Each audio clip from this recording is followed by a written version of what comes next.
Alors que le monde traverse une période de crise alimentaire due à la situation qui sévit en Russie et en Ukraine, la question de la sécurité sanitaire des aliments se pose. Il devient alors urgent et important d'y accorder une attention.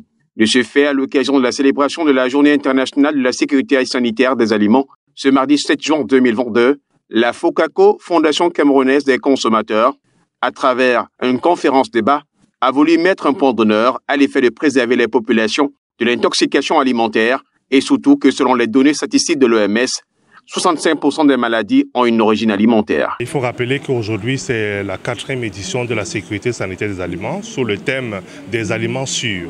Les aliments sûrs, vous voyez, il y a beaucoup de maladies qui ont repris du poids de la bête, notamment le choléra. Il y a le choléra qui sévit, c'est une maladie d'origine alimentaire.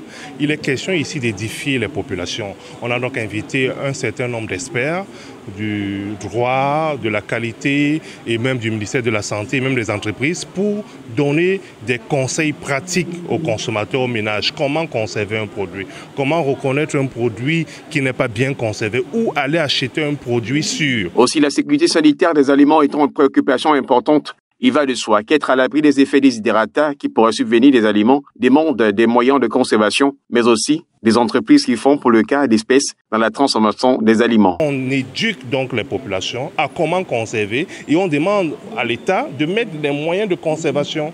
Le premier moyen de conservation, c'est l'énergie. Il faut qu'il y ait l'énergie pour que la chaîne de froid soit respectée. Le deuxième moyen, c'est l'approvisionnement en eau potable. Vous ne pouvez pas préparer si vous n'avez pas de l'eau potable. Si vous avez des eaux usées, des eaux sales, vous voyez que vous pouvez faire des maladies de choléra, faire des intoxications. Faire aussi des formations, descendre dans les entreprises pour former le personnel à l'utilisation des matériaux, à l'utilisation de divers produits, notamment qui contribuent à la transformation des produits alimentaires. Donc je pense qu'à ce niveau, le ministère peut essayer de sensibiliser et former tout le personnel des différentes entreprises qui font notamment à la transformation des matières premières en produits finis. Toutefois, il convient de souligner ici que pour ce qui est du Cameroun, le législateur a disposé d'un ensemble de textes qui régulent le secteur. Le législateur a fermement encadré non seulement l'option alimentaire, mais aussi protéger celui qui consomme ces aliments-là. Donc, le point du droit est clair.